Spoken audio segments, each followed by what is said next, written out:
Espero que se encuentren bien. Mi nombre es Manrique Salazar y hemos estado haciendo estos videos que tienen que ver con el tema de la predicación expositiva. Bienvenido y bienvenida. Hoy quiero hablar con ustedes sobre lo que es la exposición temática. Eso es un tema bastante importante.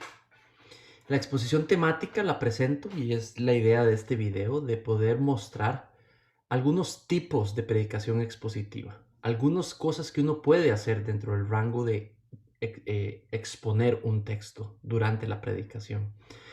Hemos estudiado en otro video sobre enseñar por un libro de la Biblia. Eso es una de las metodologías principales para nutrir creyentes y es utilizar un libro e ir enseñando las secciones domingo tras domingo del libro desde el inicio hasta el puro final, sin dejar ninguna fuera.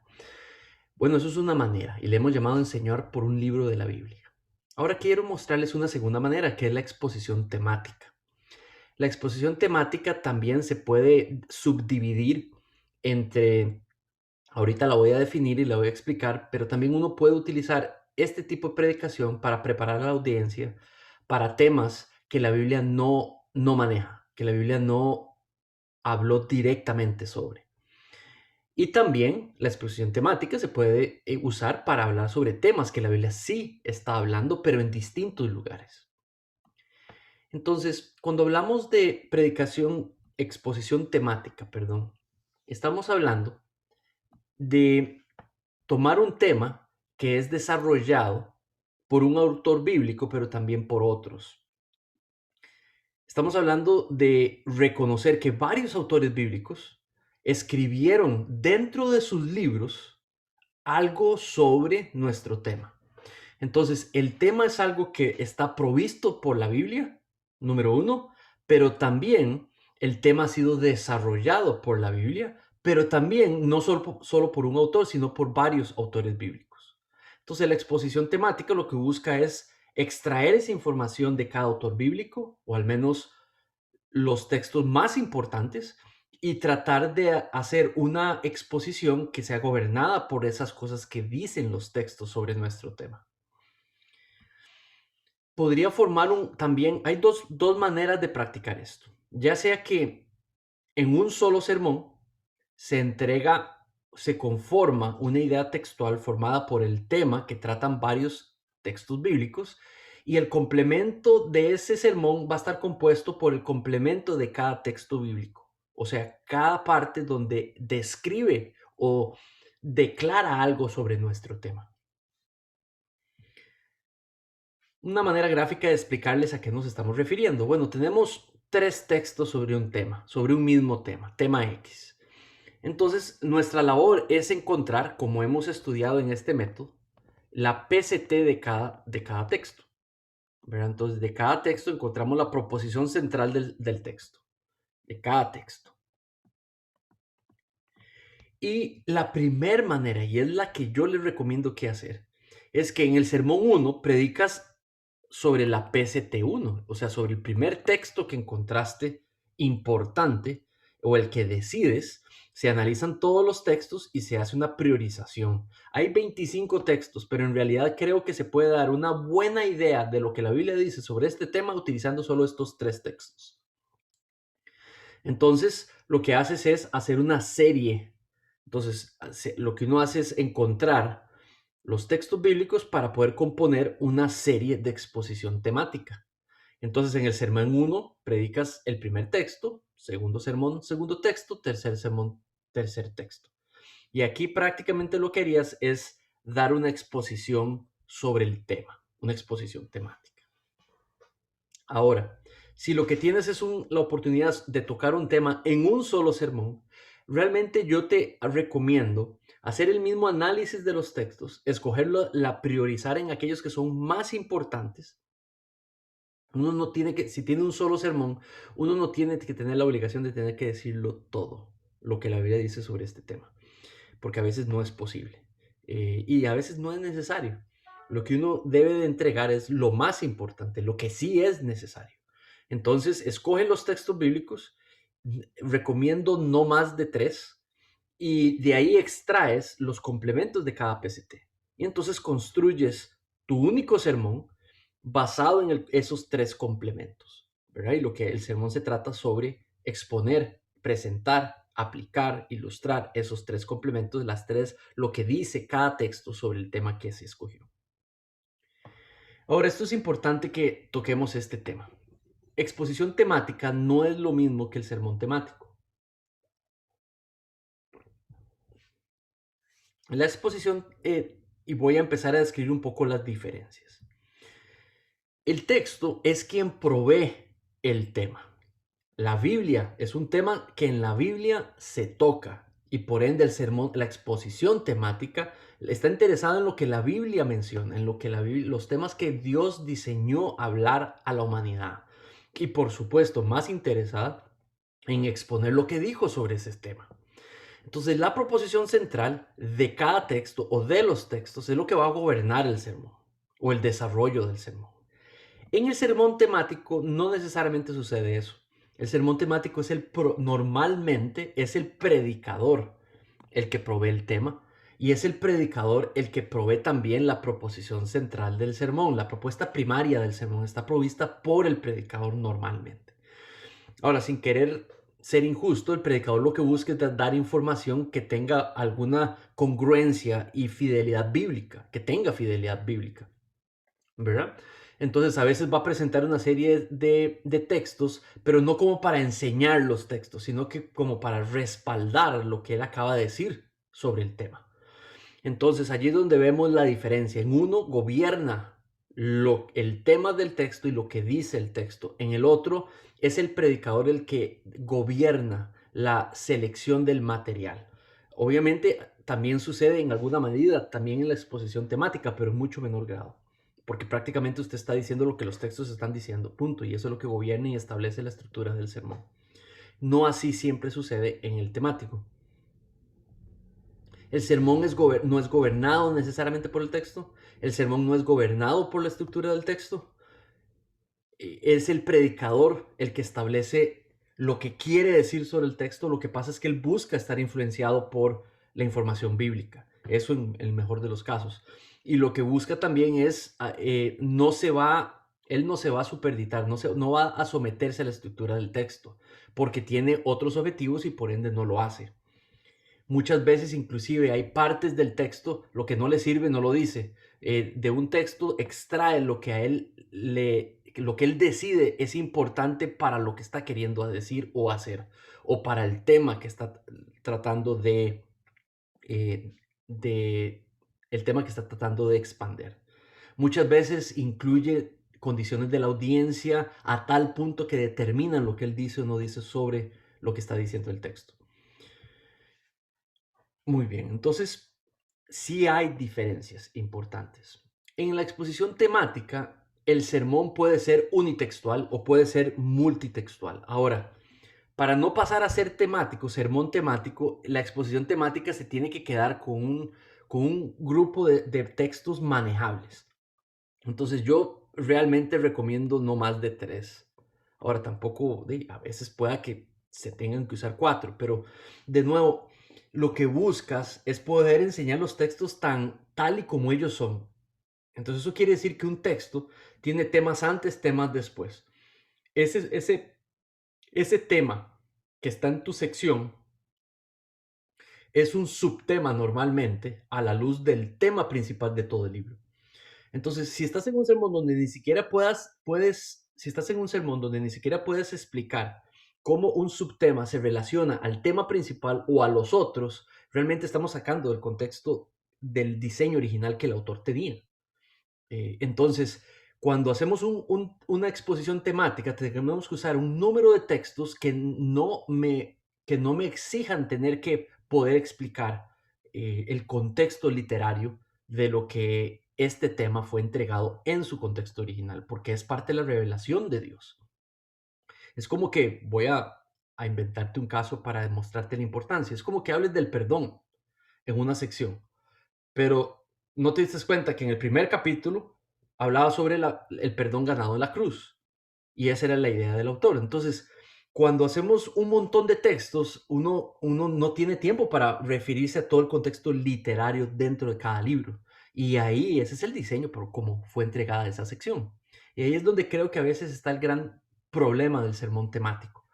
Pero la exposición temática no puede hacer eso. Tiene que quedarse con un número de textos que puede explicar bien su contexto literario.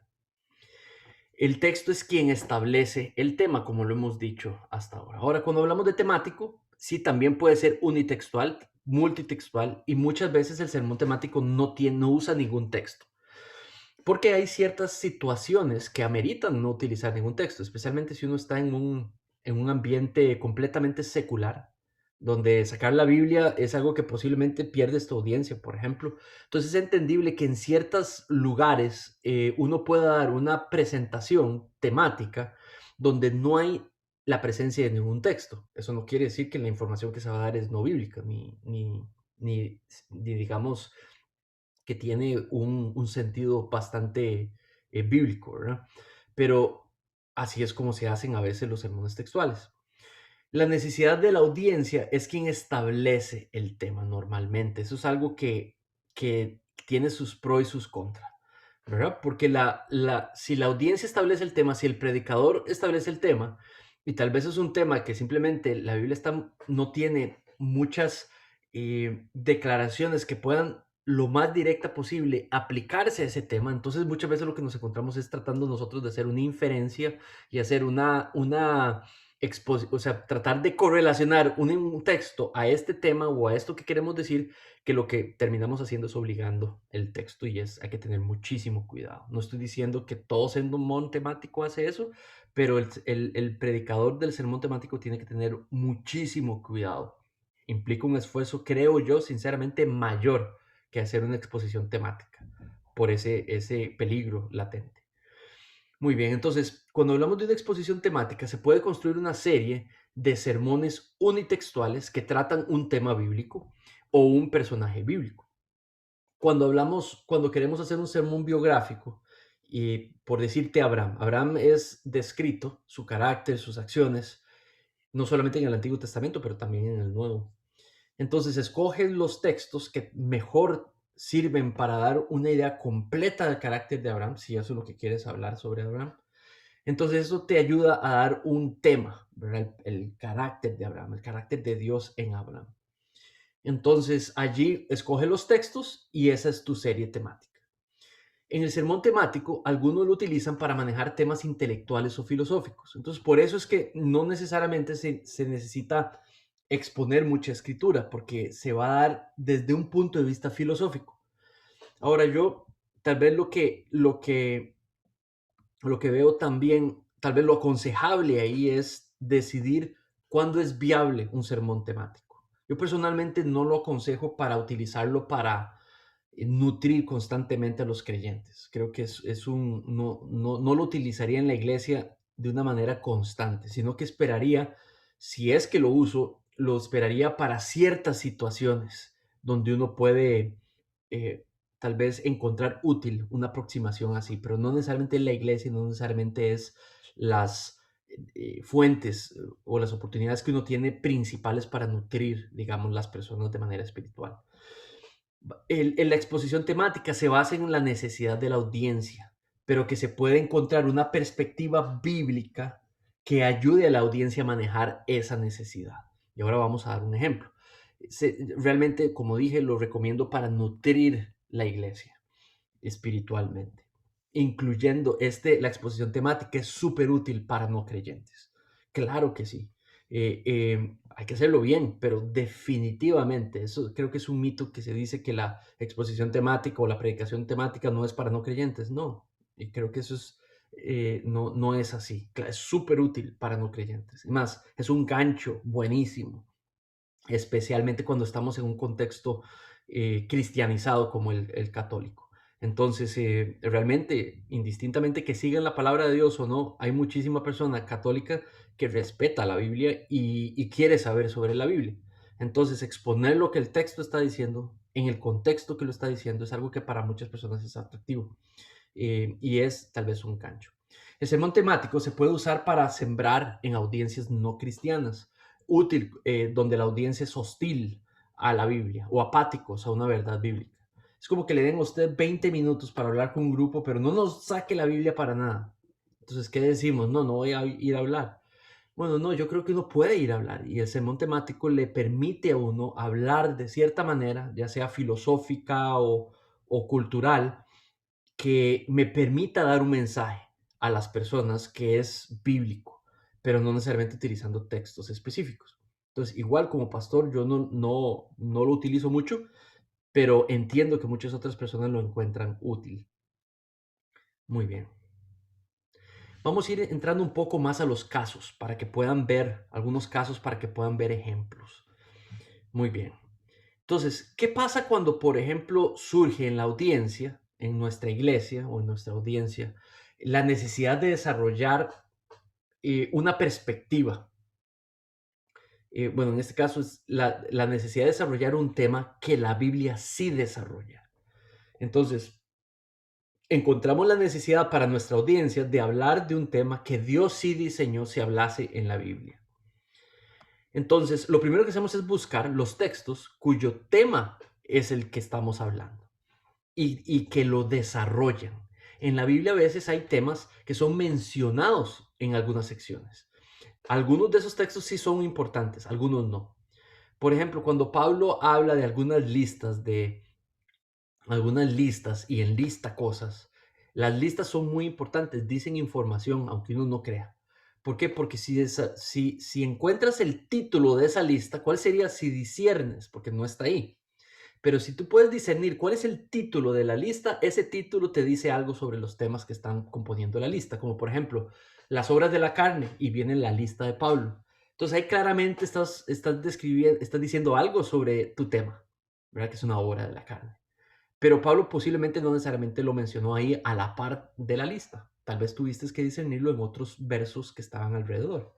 Entonces, eso es útil, pero no tan útil. Lo más útiles son donde la Biblia habla sobre un tema y lo desarrolla en los siguientes versículos. Esos no son los que yo priorizaría. Lo que haces primero es tomar esos textos y les haces una exégesis completa a los textos. Puedes, antes de la exégesis, discernir cuáles son los principales textos, aunque yo recomiendo que se pueda hacer antes o después, y que puedas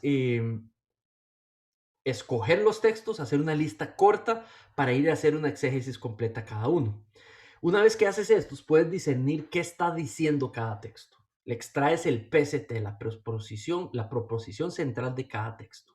Una vez que tienes esa proposición, entonces ahora sí puedes decir cuáles son importantes, cuáles son repetitivos, porque pueda que tengas 4 textos que dicen prácticamente lo mismo, entonces escoges uno y tratas de formar una lista con los componentes principales sobre el tema que la Biblia trató. Entonces, allí clasificas estos textos. Bueno, primero deberías de enseñar luego de segundo luego este otro tema, otra circunstancia que explica de último para cerrar. Entonces, ahí, dependiendo de eso, clasifica los textos por aspectos, por supuesto, que entendiste en ese tema.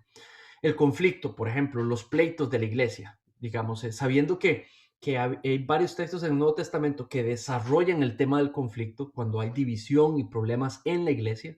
Entonces tienes, por ejemplo, a nuestro Señor Jesucristo, tienes a Santiago, tienes a Pablo y podríamos encontrar mucho más. Entonces, ahora voy a darles un ejemplo que hice yo decidiendo escoger solo textos de ellos tres y no todos los textos, porque ellos desarrollan el tema del conflicto entre las personas, especialmente los cristianos, los creyentes, el pueblo de Dios cuando difiere.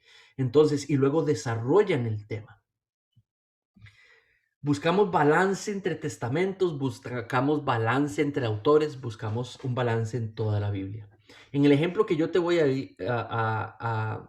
a presentar sobre el conflicto, allí decidí solamente el Nuevo Testamento. Era una cuestión, tal vez una decisión más logística, pero lo ideal es que uno pueda presentar algunas ideas también del Viejo Testamento, ¿verdad?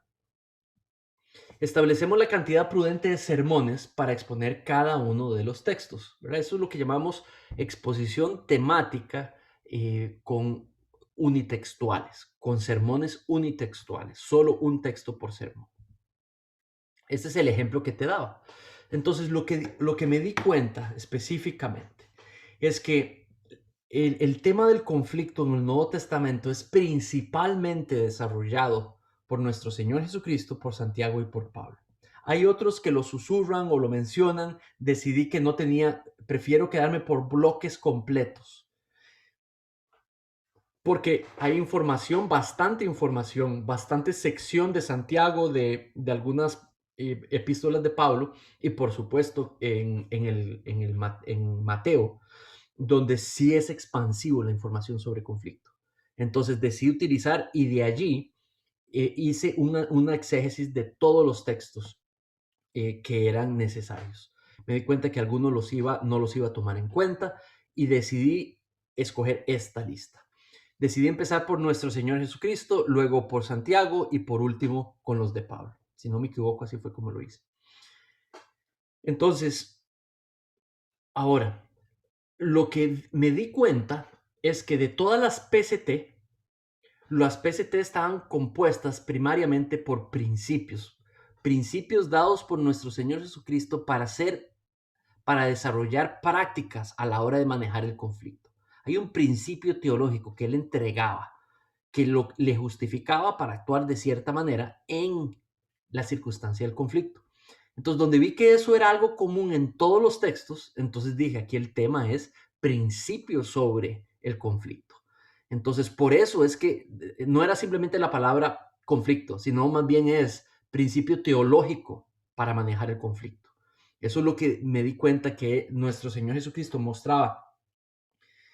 Es como que, por ejemplo, Pablo dice, ¿acaso la iglesia está dividida para que ustedes se dividan en facciones? Entonces ahí hay un principio teológico, la iglesia unida. ¿Acaso el cuerpo está dividido y los miembros agarran por... Hay una idea teológica para decir, manténganse unidos. Entonces eran principios, y por eso es que reconocí eso en la lista de los PCT. Entonces de ahí salió mi tema. El tema era el conflicto, pero el aproxime que los autores le dan me dio permiso para poder contemporarizar un poco ese simple tema del conflicto. Luego, lo siguiente que me di cuenta es de que si yo hubiera puesto un título a cada uno de los sermones, la gente se distrae en esos títulos. Entonces, eso lo hago normalmente, es lo que hago. Cada sermón tiene su título. Y así lo hice el día del domingo. El domingo, cuando ellos entraban, veían que el sermón tenía un domingo, pero cuando lo anunciaba, yo decidí, prefiero dejar como una expectativa, ¿verdad? Principios sobre conflicto de acuerdo a las enseñanzas de nuestro Señor Jesucristo. Y eso ya genera, que fue lo que dijo Jesús sobre el conflicto, que habrá sido. Entonces genera, me di cuenta que quise en este caso, en esta serie, generar un poco más de expectativa. Pero normalmente no lo hago. Normalmente prácticamente yo anuncio el nombre del sermón de la serie. Tiene un nombre cada uno. Pero aquí prácticamente, entonces, cuando hablé de los textos de Mateo, ese era el título. Principios sobre conflicto desde las enseñanzas de nuestro Señor Jesucristo en Mateo. En el otro, las enseñanzas en la carta de San Pablo, en la epístola según San Pablo. O en las enseñanzas de Pablo. Y prácticamente me centré en 1 Corintios. Entonces, ahí hay unos ejemplos. Esta es la carátula, por ejemplo, del anuncio. Por ejemplo, cuando estábamos a través de 3 o 4 sermones, eran 3 sermones en Mateo. Entonces, esta era como la idea primaria. Principios sobre conflictos desde las enseñanzas de nuestro Señor Jesucristo. Mateo 18, 1 al 14. Entonces, si la enseñanza ahí hubiera sido unidad, ¿verdad? La unidad, entonces pudo haber puesto ahí la unidad, ¿verdad? Serie, conflicto, la unidad. Pero preferí dejar ese tema para tratar de hacer ese llamado a querer saber, querer estudiar lo que Santiago, lo que Pablo, lo que Jesús quiso decir sobre el conflicto. Eso fue una decisión tal vez homilética, ¿verdad? Luego, si te das cuenta ahí, Mateo expande el conflicto. Todo el capítulo 18 es sobre conflicto. Entonces, Dios proveyendo el tema y lo que quería decir sobre el tema. Por último, también, 1 Corintios. Tiene una parte ahí, decidí no decir todos los de Corintios, porque hay bastantes, pero escogí específicamente estos dos porque creo que eran primarios para poder terminar una idea general sobre mi tema. Santiago también. Ahora te voy a presentar un ejemplo de uno de sus sermones. Entonces, el título le puse Sabiduría en 3 mandatos, porque lo que decía sobre sabiduría lo presentaba como un mandato. Entonces, el mandato explicaba su posición. El primero, sean lentos para enojarse. La idea que venía primaria entre versículos 20 y 21. Sean rápidos para escuchar. Santiago 1, 22, 25. En Santiago 1, 26 tienen sean lentos para hablar. Y por último, en el 27, una declaración. La fe se vive en amor y santidad. Y esto es un principio teológico para el manejo de conflictos. Entonces, claro, esa es la estructura del sermón, igualita que la estructura del texto, porque esos son los 3 mandatos y la idea y declaración que da la unidad. Eso es producto del paso número 2, estructurar el texto y de saber cuál es la prioridad de la PCT, cómo van las ideas entregándose. Entonces, si ves estos puntos, qué útiles son para el conflicto. Lentos para enojarse, rápidos para escuchar, lentos para hablar. Vive en amor y santidad. Entonces, el sermón de lo que se trató es de anclar al texto cada una de estas declaraciones, de explicarlas, de ilustrarlas, de aplicarlas, y al final, en la conclusión, se amarran todas juntas y se aplican en distintas circunstancias. Espero que eso te haya podido dar una pequeña luz sobre cómo luce un sermón de exposición temática. Hablemos ahora de exposición doctrinal. La exposición temática también puede tener un matiz doctrinal para establecer una doctrina específica. En la Biblia hay 2 palabras que normalmente podemos correlacionar con una doctrina y es la didaqué o la didascalia. Didaqué significa literalmente enseñar, lo que se enseña en la Biblia, digamos. Lo que se enseña. Ahora, Pablo lo utiliza para decir lo que se enseña en la palabra de Dios o en las Escrituras. La didascalia es uno de los propósitos de la Escritura en 2 Timoteo 3:16, si no me equivoco. Entonces, cuando dice que es útil para la didascalia, ¿verdad? Para enseñar lo que es inspirado por Dios. Entonces, doctrina es lo que enseña la palabra de Dios, lo que destaca la Biblia sobre un tema espiritual específico, primario. Entonces, también lo que he hecho en el pasado es enseñar una doctrina sobre el Espíritu Santo. De nuevo hice la lista, categoricé. Lo que me encontré es que los textos hablaban primariamente sobre la persona y sobre la obra del Espíritu Santo. ¿Cómo es el Espíritu Santo? ¿Quién es el Espíritu Santo? Pero también qué hace, qué vino a hacer, qué ha hecho, qué quiere hacer. Entonces, ese era como el tema de todas las PCT que encontré. Se resumía, ¿verdad? Y entonces en cada sermón lo que me aproximé es a entregar las cosas más importantes sobre la persona y las cosas más importantes sobre la obra. No tenía todos los sermones todo el tiempo del mundo para poder entregar la información. Por supuesto que prioricé en las cosas más importantes. Voy a mencionarte algunos de estos sermones que hice en esta serie. Por ejemplo, nacer de nuevo, misericordia de Dios, la regeneración. Entonces, Tito 3 del 5 al 7 me hace ver que es el Espíritu Santo, la obra del Espíritu Santo, es la de hacernos nacer de nuevo. Es quien logra ese hecho específico. En términos teológicos, nacer de nuevo se llama ser regenerados, la regeneración por medio del Espíritu. Entonces, ese sermón expuso esa idea. Luego me encontré sobre la permanencia del Espíritu en nuestras vidas, que permanece, no se va. Una vez viene la conversión y nuestra confesión de fe y la salvación y la adopción, Él permanece. Hay un sentido de permanencia, Juan 14, 16 al 17. Y esto es un precioso regalo de Dios porque así lo presenta Juan. Entonces ese es el tema. Luego vi sobre la llenura del Espíritu, Efesios 5, 18. En esas pocas veces enseño sobre un versículo, pero es tan cargado de información que era suficiente. Caminar en el Espíritu, caminar en la llenura del Espíritu. Los dones, por ejemplo, aquellos que son la definición en el 12 del 1 al 8, prácticamente se describe como la manifestación de la gracia de Dios en nosotros, los dones, y es la obra del Espíritu Santo. Entonces, qué importante poder exponer esos 8 versículos para poder entregar la PCT de ese texto en cuanto a esa manifestación de la gracia en nosotros.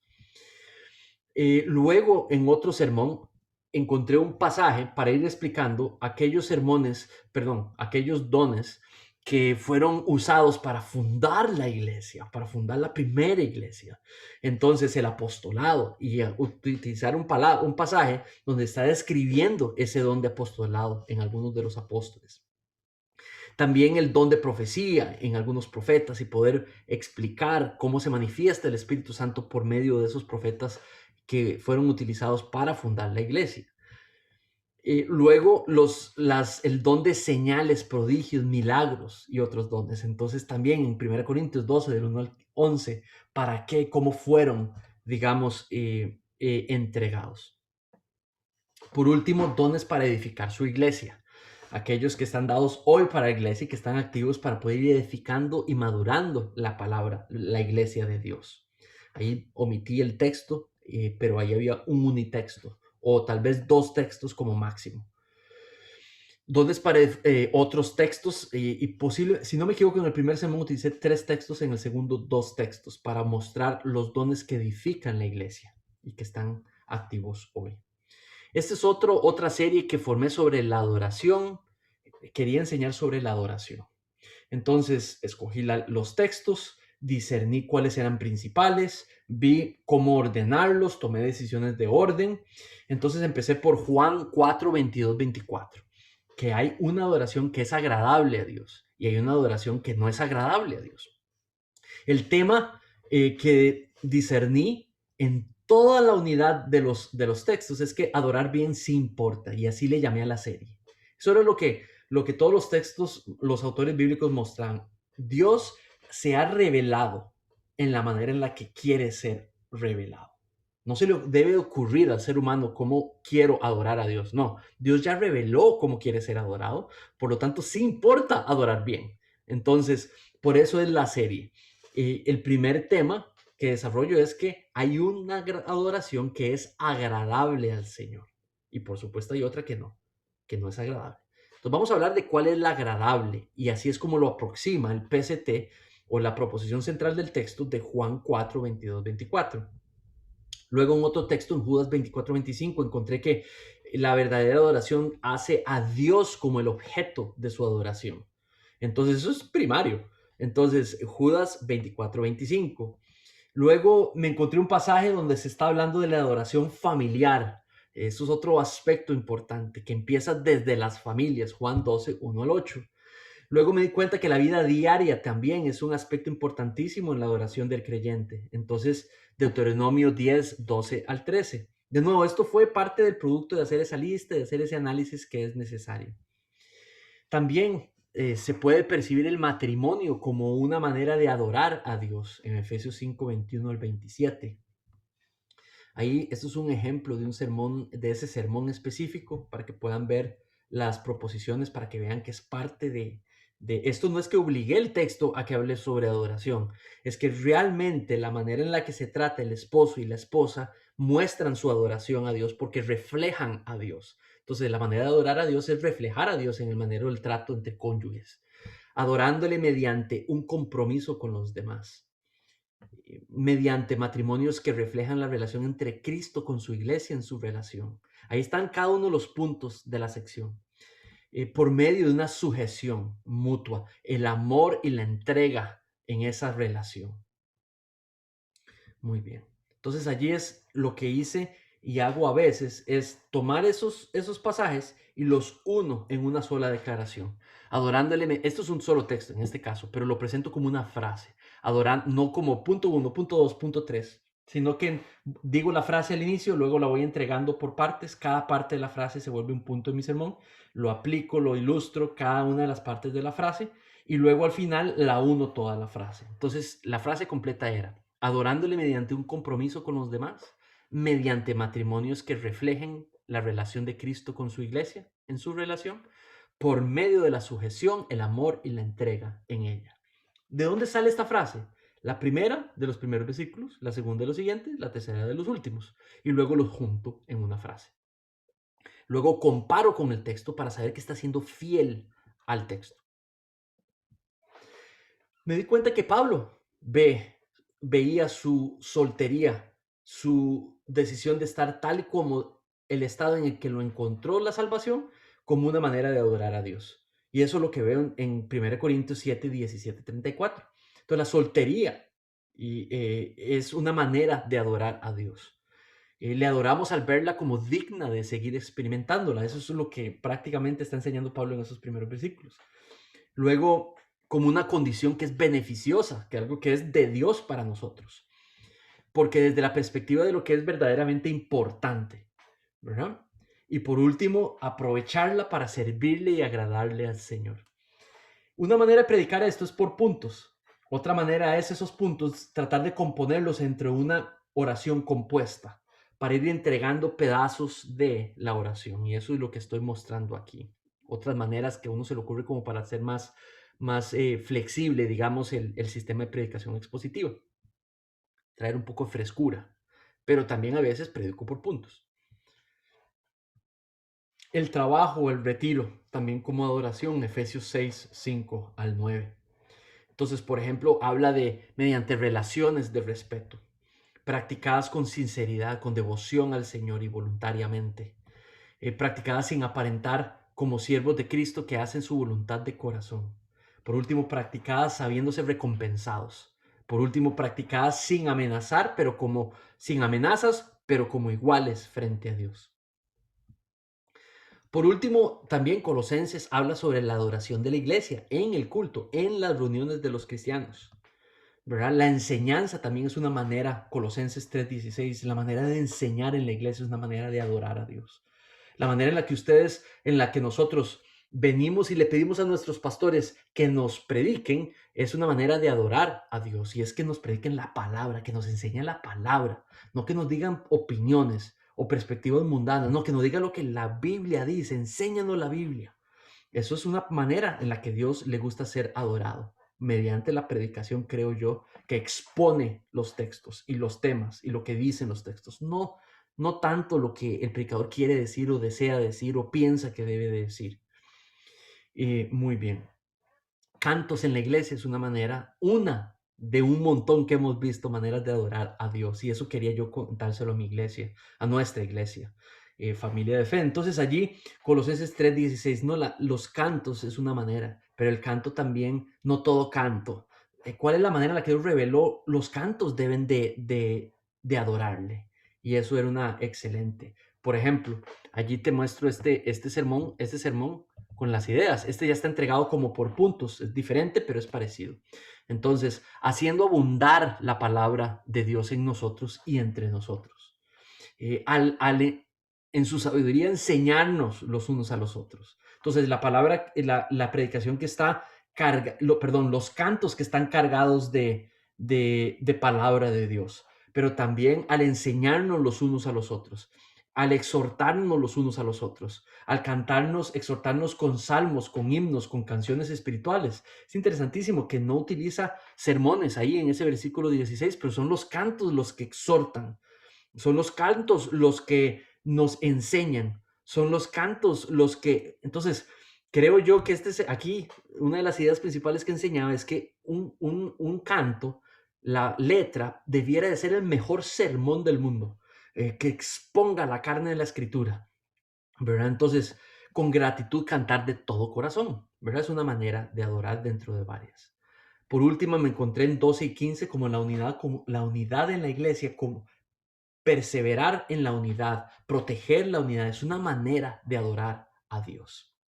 Por ejemplo, la proposición central del sermón era esta: le adoramos sabiéndonos suyos, vestidos del fruto de su gracia. Le adoramos dispuestos a llevar el peso de mantener la unidad del cuerpo. Le adoramos en luchar en unidad por la paz ganada por Cristo, que gobierna entre nosotros y que gobierne entre nosotros. Pero ahí hay conceptos teológicos que totalmente son para ser usados en una adoración al Señor. Muy bien. La exposición temática también puede ser con sermones unitextuales. Esto quiere decir que tocando un tema que la Biblia no habla específicamente. Se busca los textos cuyo tema y estructura ayudarán a generar una perspectiva bíblica sobre cómo aproximarse a un tema. Es lo que hablábamos al inicio. Muy bien. Entonces, lo que hace es que calificas los textos ves cuáles van a ser más útiles que otros, ves el tiempo que tienes y la oportunidad que tienes y decides, tomas decisiones de priorización, ¿verdad? Y quieres un balance bíblico también. Se establece la cantidad prudente de sermones a dedicar para desarrollar esa perspectiva bíblica. Se escogen los textos para cada sermón y se establece un orden.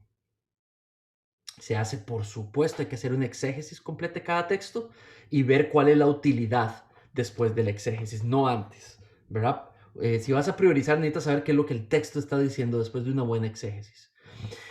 Tomando un tema que la Biblia no habla específicamente, se busca textos cuyo tema y estructura van a ayudar a generar una perspectiva bíblica para poder aproximarse a ese tema. ¿Ok? Muy bien. Se busca entre 3 y 5 textos máximo. Igual, yo sigo alrededor de los 3, 4 como máximo. Un punto por cada texto. Se establece una cantidad prudente de sermones y demás. Muy bien. Entonces, la exposición temática para preparar la audiencia para un evento. Las elecciones es el tipo de ejemplo que estoy utilizando. Por supuesto que no tienes un pasaje o varios donde esté hablando sobre las elecciones de un gobernador, ¿verdad? De un gobernante, perdón. Entonces, lo que decidí que al observar los distintos textos que son importantes dentro del manejo de las organizaciones en la Biblia, realmente se presenta nuestra relación con las autoridades como una responsabilidad cristiana. La manera de manejarnos con las autoridades de gobierno es una responsabilidad que tenemos, ¿verdad? Y esto lo vamos a poder, se pueden ver en algunos textos. Entonces, eso fue lo primero. Si hay una responsabilidad cristiana a la hora de relacionarnos con los gobernantes, en tiempos como hoy, donde podemos escogerlos, necesitamos escoger bien. Entonces, por eso, si es mi responsabilidad, por ejemplo, en Romanos, cuando habla de que se sometan a las autoridades, si hay una responsabilidad de relacionarnos de cierta manera pedida por Dios, entonces yo voy a escoger bien, porque estoy en un tiempo en el que puedo escoger.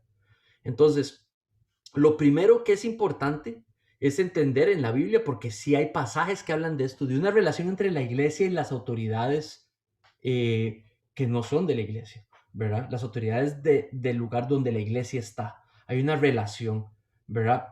Hay una separación y hay una relación. Y hay que entenderla bien. ¿Cuál es nuestro rol alrededor de esta? Entonces, ese fue el primero es una responsabilidad.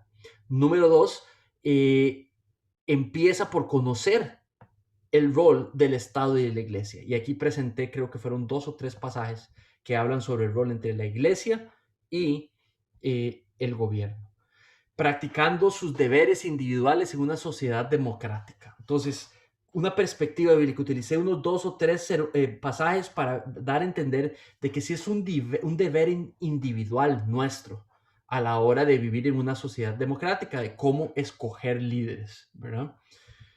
Eh, Luego me di cuenta sobre algunas necesidades que tiene la sociedad, que el cristiano tiene que velar por satisfacer esa. La iglesia tiene una responsabilidad en ciertas áreas para con ciertas cosas dentro de la sociedad donde vive. Entonces, por ejemplo, los que menos tienen. Entonces, si la iglesia tiene una responsabilidad con los que menos tienen en la sociedad donde está, entonces qué importante escoger un gobernante que tenga planes de gobierno y poder estudiar esos planes de gobierno de cómo piensa resolver esa responsabilidad social que la iglesia tiene, cómo va para escoger a alguien que ayude a esa responsabilidad. Entonces, Salmo 139, 13 al 18. Y eso expone muy bien, si la iglesia tiene esta responsabilidad para con ellos, quiere escoger a alguien que también sienta la misma responsabilidad y que te describe cómo lo piensa hacer y que usted y yo podamos escoger y discernir si sus planes son buenos, si son viables, ¿verdad? Si son factibles. Luego se da cuenta uno que una problemática de cómo se maneja algunos temas que a Dios sí le importan, como la vida. Entonces, reconociendo la omnipotencia de Dios al crear nuestros cuerpos. Entonces, para Dios, en el Salmo 139, 13, 18, el ser humano es una preciosa creación para Él. Entonces, ¿cuál gobernante aprecia de una manera parecida o que al menos no ponga en peligro la preciosidad y la importancia de la vida, ¿verdad? Esto en cuanto al aborto, por ejemplo. Entonces ahí te das cuenta, lo que hizo fue proveer una perspectiva bíblica de aspectos que tienen que ser tomados en cuenta a la hora de escoger un gobernante. Era un tema que no había dirección, temas específicos, tuve que inferir información para ser presentada para discernir bíblicamente cómo escoger un gobernante.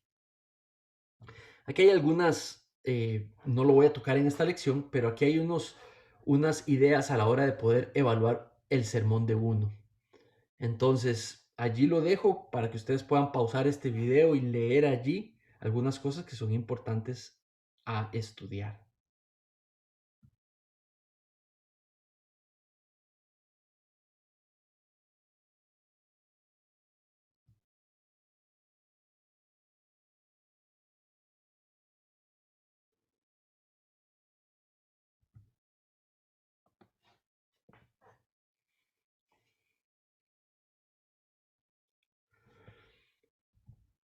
Muy bien. Ahora voy a referirme, tal vez no leyendo las filminas, pero voy a referirme de manera general. Cuando hablamos de la organización del sermón, esto como una conclusión, yo diría que hemos aprendido muchas cosas sobre cómo organizar el sermón. Busca la simpleza, busca la, la simpleza, la fidelidad al texto, la claridad. Eso es lo más importante en la organización de un sermón. Ser fiel al texto, pero de una manera comprensible. Trata de traducir las cosas para la congregación. Trata de traducir lo que está en el texto al lenguaje de la congregación. Sé ordenado, no tengas demasiada información que atenta en el entendimiento de las personas sobre el mensaje del texto. La organización del sermón es importante, pero también el contenido que sea fiel al texto, confía en lo que está dicho en el texto. Lo que dice el texto es más importante que tus ilustraciones o las mías. Lo que dice el texto es más importante que cualquier cosa que podamos querer hacer para enganchar y mantener a la gente ahí. Lo que dice el texto es más importante que tu deseo o el mío porque más personas estén ahí al frente. Sé fiel al texto, es lo más importante. Y confía que el Señor utilizará ese contenido para su gloria en la audiencia. En cuanto a la efectividad del sermón, pon tu confianza en el Espíritu Santo, pon tu confianza en el Señor. Analiza la audiencia, por supuesto. Incluye cosas de análisis de la audiencia, pero también confía en el texto. Para la presentación del sermón, sé sencillo, sé tú mismo, sé tú misma. Sí, definitivamente hay muchas cosas que podemos hacer, pero que sea algo natural. Que no tengas un tono fuera de la iglesia y cuando estás enseñando que sea el mismo, que sea el Manrique, el Juanita, el Carlos, que todo el mundo conoce y aprecia cuando estás enseñando con tu personalidad. Muy bien, de verdad que ha sido un placer para este tiempo juntos y espero que haya sido de bendición y de crecimiento para ti. Que el Señor te bendiga.